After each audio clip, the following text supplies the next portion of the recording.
Welcome, Tamás, to Metallidium Pages. It's a great pleasure to talk with you about the Catafalque, this new album, Fault. I think it's All Fault, or perhaps is the correct pronunciation, All Fault. All Fault. All Fault, okay. So, and what is related to the metal world? So we are starting by asking, how has been the band during the last years? Because you are very busy with the band. In 2021, you released Naive. In 2021, you released Badak, and now you released 2 years later Alpha. Yeah, and we released a live album in between. So, well, it's normal for me. I mean, so far I just write music and it's just going on and on because I'm still excited about music and it's just writing new stuff over and over again. And it's getting a bit slower now, creative-wise, because of the touring. Or not touring, but playing live. We have a live band now, so there's a lot of rehearsals. Not so many gigs, but still we have to rehearse a lot. So it takes time and organizing everything. So I think writing material, writing music is getting a bit slower now because of that. Well, according to your history, the band starts in 1998, but you have more than 10 albums right now. Yeah. I mean, we will not include the EPs, not include the singles, when the compilations, demos, the live album. So, how was the composition process for this? It was composed during the effects of the pandemic, because usually the artists feel the external and internal environment of the world. Well, for me, of course, it's things affect me like as everyone else. But I feel like it's like writing the same record, I'm writing about the same things, the same topics almost, covering similar feelings since day one for me. So it's like always there are these topics I have, they are recurring topics. So it's really not very dependent on the circumstances around me. So it's been like that since 1998 when we started. And there was a big difference that we were a two-piece band until 2011. So the first 4 albums, we were 2 people, not only me. So it was János as well, who was on guitar. And since then, it's only me with guest musicians. So it's a sort of different approach. But I don't think it has changed a lot since the beginning. So it's just me trying to just making some adventures in music, and that's what I pursue. Okay, yeah, that is true. The first 4 albums you did with the band with János, you hast. Well, yes. Yes, and then from Rengetek. Well, you will do everything by yourself. So how for you since the beginning to now, why did you decide to do this project by yourself and not continue with János? Well, he just left the band because we had different approaches and we were separated. So he was living in different countries. He was living at a time in the Netherlands and Norway and back in Hungary while I was in Scotland. So it was we just couldn't work that way, couldn't operate that way, and there was a big distance between us. So it ended up that he couldn't contribute, and I was very active at those times. I was writing Rengeteg, and he couldn't contribute because of his personal things. So it turned out that I finished the album by myself, and he decided not to take part in the later albums. And I had many ideas, so I didn't need more people on board in regards of composing. So I was very sorry about him leaving, but we are still in touch and we are still in contact, and I was even talking to him today about some music. But he has his own band now. It's called Damnation, and they play like old school death metal. And he's still very active, like writing music. Okay. So other curious things about the one when you did everything by yourself since Rengeteg. Well, there's a curious thing that since that album you entered the Season of Mist. because the 4 albums you are with other labels, but now with the Regentech you will be with the you was with the Season of Me. So what do you have to go through to enter to the Season of Me at that time? So how do you see that approach with them? Well, it's a very simple process. I mean, I just sent the demo with 3 songs, and they replied that they would be interested in releasing it. So it was very simple, and I was very lucky in that department, because I know that many bands are trying to submit materials to labels, and even back then it was a lot of bands as well. But I was lucky enough to get some attention from the label, and they really liked it, so they released it. And since then, it's still very simple, because it's just basically I'm just writing music and they release it because they like it, and it seems like it's a working relationship, and they really give my artistic freedom. So I am always doing whatever I want to, and they do what they can do. It's promoting and releasing and pressing things. So I think it's a very well working relationship. Okay. Because we let each other doing our own thing. Okay, nice. After 12 years with Season of Mist, are relations with them or with the label is still like a friends, or perhaps it's strictly to the business? Well, it's hard to talk about friendship, because I mean, I met Michael 2 times in my life. The boss, the owner, is a very cool guy. I really like him, but we don't meet regularly. And I met Jessica with some of the PR stuff. I was in Marseille in 2015. They invited me over, but you know, we are not friends in that sense. However, we have a very good working relationship. So we do talk to each other. I know many people from the label, but only via email mostly. Okay, so talking about from this album now, so for you, what is the biggest difference that exists compared to the previous album, Barak? Yes, it is dark. Yes, it is dark. Yeah. Well, I just wanted to do something different this time. I mean, I had my old ideas of these very straightforward death metal and black metal ideas, and I just wanted to let them out. And I said, okay, why not? Why should I not make an album like this? So I tried to focus really on the dark side this time, without being too playful or too adventurous like I used to be. So it was more heterogeneous, if you say so. So it's more the songs are more similar to each other probably, but still there is a sort of playfulness in them. But I think the main focus is on the heaviness and the general darkness, and it's basically based on the 90s underground extreme metal, because that's why my roots are. And I think this time I just wanted to do something like this, like an album that I would have liked when I was 18 years old. Okay, well, another detail that I think is very curious about the music of Catafalque is that a lot of reviewers said that you played avant-garde, others played experimental. It's very difficult to label the band because you had a lot of influence, death, black, a lot of things. Even our reviewer called Gocho puts this new album like the melodic black metal, melodic death metal, like this stuff. But if we compare with a lot of reviewers, it's very difficult to know what exactly plays Catafalque. So, but you, as you are the creator, how do you define the music in the Catafalque? Well, yeah, because I had to define the genre for the label, because you know you have to tell something, and not for the label but for everyone else to define yourself. And this is why when I came up with this avant-garde metal thing, because I didn't feel it was not progressive in the way of like progressive metal is, because I cannot play that well. So I cannot do the very technical stuff, and I'm not interested in doing the technical stuff, and I'm not able to.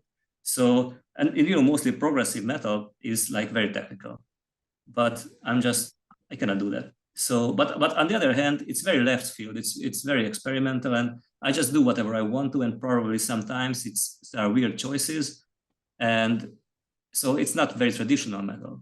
but there are elements of traditional metal as well. So I really cannot come up with any better genre than this avant-garde metal thing, because basically it's metal, but it's something experimental. I don't know. I cannot come up with better idea either.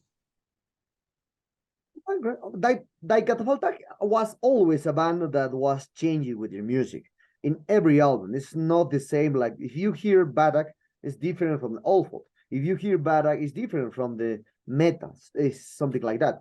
So, in a world now where a lot of people are doing a lot of experimentation with the music, what is your opinion about when you start this process in the end of the 90s? Because Catafalque, as you told me, it's like this. You have the same vibe since the end of 90s to now. But now a lot of music create experimental, progressive, technical. You told me a lot of new music are technical, death metal, progressive metal, technical metal, melodic. So what is your opinion about the world are now creating more mixtures, more, I think a lot of with your influence too? I don't know. What I like is what I do is, I don't know why, I understand why people do technical things, but I just want to write good songs. So it's all about the songs for me. And the other factor is that I don't consider limitations. So if I want to put like bagpipe in the middle of the thrash metal song, I try it. And if it works, I leave it there. So I'm not afraid of such things at all. So probably that's why it can be labeled as this weird thing. But if all in all, I'm looking for songs. So that's the main motivation, to write good songs and not technicality and not very peculiar arrangements or anything like that. I don't want to be a pioneer or something like that, to renew the whole genre or whole style. I don't care about that. I just want to write music. Okay. Oh, when like Catafalque goes to the gigs, tours, obviously you play with a lot of new bands, with a lot of known bands, etc. So, but what is about like what do you see in a band live catch your attention? What do you see, especially for you, a band that catch your attention? What do you see? So what bands do catch my attention, and why? Live. I know. I think I'm a very simple person. I really like just melodies and songs that attach me and that can touch me in a way. And I also I like exotic things and weird things as well. But it's the song that matters. And for example, I really like Edge of Sanity. You know, the Swedish band that was sometimes they were very experimental because of Dan Sveno, of course, and his other projects. I really like what he was doing. It was like rooted in the extreme metal, but going very different ways.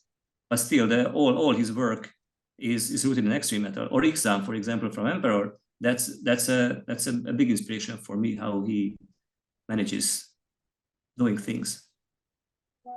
Okay. Returning to the All Photos album. Oh no, we are living in a world, as you know, that a lot of people wants to hear the music with the singles. Now then there are the playlists in the digital platform, this kind of aspect. But for me, the All Photo music or the Catafalque music is not for a single way to hear. You need to hear a whole album to understand the complete concept of the music. That's the way that's the way we are learned since the 80s, since 70s, since 50s. But now we are doing on time for the 40s and at the beginning of 50s, we're living in singles. So if we relate to this aspect to the new generations to know get better the Catafalque music. So which song will be the best songs to represent all vibe from this awful?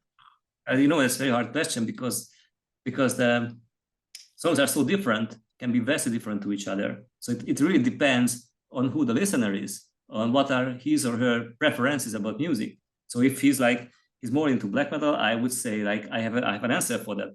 But he or she is more into like folk music, then I have a totally different answer for that. And the thing is, I don't know if I have a song that would represent all the colors I have in the albums. Probably something long, because I have those long epic songs on Meta, for example. Probably I would show that one, like Malmok járnak from Meta, that was 21 minutes long, and there's plenty of things in the song itself. So it goes from one place to another and another. So probably you might find something for yourself. Okay. So talking about the future, and what are the future plans that the band have? That you have for this new album? Perhaps you will embark in you will embark in a tour in Europe and US or Asia, Australia, or perhaps you will came for the first time to Latin America. Well, we had like 6 shows altogether. So we're not touring. We're just playing some gigs like every 3 months. We play here mostly in Budapest, like in Hungary, and then we had a gig at the Brutal Assault Festival in the Czech Republic, and then there was one in Slovakia, and then was in London, UK, and that was it. So we don't do big tours at all. So I don't even want to. So when I decided to go live, to go on stage after like 22 years, I was saying that all I want is just fun, and I don't want to do this. I'm too old for this touring the world. I don't care about that. I just want to have some fun and have some nice time with friends and play small venues, big venues, but not all the way, like traveling half our lives, going and flying and things like that, or living in a bus. I don't care about that. So I don't know when we will ever move. I mean, outside even Hungary or outside Europe. I have no idea. We don't have such plans at the moment. But who knows? You know, I had been telling for more than 20 years that I will never play live, and then 2 years ago I decided to go live. So I don't know what happens in the next year. Probably I will go to Australia. I don't know. Okay. Well, then, okay. Well, as I said, talking about other aspects in the music industry, not generally the band, the careers, the album. So and talking about now, all people know that the Catafalque now, since the 5th album, are a personal project. You are behind everything. So, but now, as you told me, you find musicians to play live, to record some instruments, etc., etc., etc. That's normally now. Well, that's a band. You have more than 20 years of existence with the Catafalque. That's normally you create by the old way. But now we have the AI. With the AI, you create a lot of things by yourself. You create drums, guitar, bass, voice, etc. A lot of things. You can use this tool for everything. So do you think in some way to create everything by you create just by you? We're using the tool with the AI tool? Well, I think it can be very useful, and it's very frightening. We just don't know what can be done with it at all, and it's just developing like on a daily basis. So it's getting like stronger and stronger. And I tried, for example, just generate cover art with AI, just to find out. I wanted to do something, and it was not bad what it was coming up with.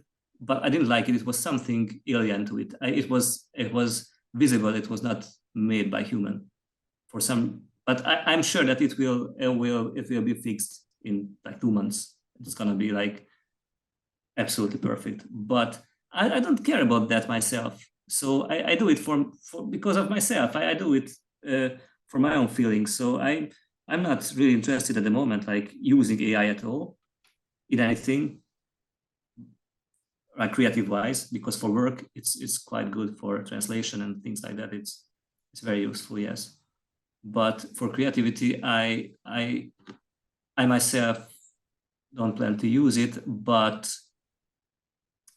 it's gonna be used massively for sure. So in a very, very near future, I don't think you could tell the difference at all in music or graphics. And well, I don't know. I don't think it's right. We just don't know what it leads to. So I don't know. It's going to change the world for sure. Yes, yes, yes. So what this subject of the AI will change everything now. Yes. Yes. Well, talking about other aspects and related to the Hungarian scene.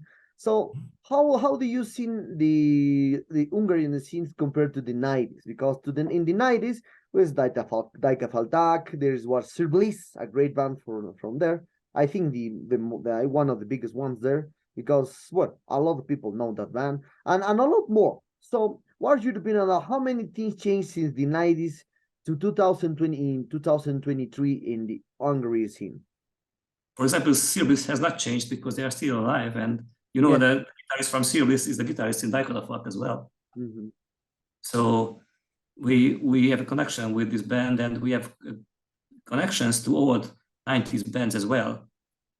And the ones that they are still alive and they are still active, we feel a sort of comradeship to each other, I think. And of course, there are many new bands, and it has changed, but there are some old guys around who were still here at the 90s. And I don't know, when I was in my 20s, then the Hungarian scene there were more clubs, there were more gigs. I think the possibility of recording was, of course, much worse. So now I'm at home and I can record anything, basically, almost like without any, well, not that much money invested in it. But in the 90s, you had to really spare and you save money, and it costs a lot of money to get a decent studio recording. So that's a very, very big difference, that now you can record anything you want almost at home for free, basically. And I think it's a big difference, but the scene, for me, the scene felt a bit more colorful and more vivid in the 90s than now. But I'm getting old, so probably that's natural that I feel like that. Well, yeah. Okay. And I'm sure that now there are very, very good young bands, technically and musically and in every aspect. It's just it's very hard, you know, when you're over 40. I'm 47 right now, and you feel like you have seen a lot of tricks and you know why music works, and it's after a while it's pretty hard to impress old people because they have seen the tricks already. So it's not because bands are worse now. I am getting harder. Well, yeah. Well, that is true. So do you think like all people from over 40s, I'm 43, so over 40s, that the music from the past is the best compared to the now? Because no, I wouldn't say that. It's just for me it works better. But it's absolutely natural, because when you're 16, you first hear, I don't know, Iron Maiden or Metallica, and you get under a spell, and it stays with you forever. But when you are 40, it's really hard to find a band like that has such an influence on you. It's impossible, and it's not the fault of the bands, and it's not because the bands now are worse. No, it's not about that. It's about you. And it's natural. You just cannot help it. I try, actually. I really try, and I'm watching new bands and I'm looking them up, and I listen to new music all the time, because I know there are some great bands, but it's harder these times for them. Yeah. Okay. Well, Tamás, the sad times arrive at this interview. I hope you enjoyed this one like me. Yeah, cool, thank you. Guy, well, I love your music since the end of the 90s. So I'm a huge fan. So perhaps do you want congratulations on the new one album. It's a great one as usually. You have a lot of experimentation there. It's very difficult for me. It's very difficult to relate with one style. But I think it's probably the best way to understand the music, not related to one label. So perhaps do you want to add something to your Latin American fans and Metalero followers? Well, are you from Peru? Yes, I'm from Peru. Oh, right. Okay. Well, never been there. I would love to go there and then visit the country, and probably we will go and see. thing is, but the problem with this whole thing is that we are a big band. We are 8 people in the band, and its costs are pretty high. And we even had an invitation, but we had to turn them down because it was just insane costs going down to Brazil. So but probably at one point we will do it. I don't know. There was a Hungarian band playing in Brazil recently, Bornholm. So they managed to do it. It can be done in a way, but we don't know when. But I would really love to go and see South America one day.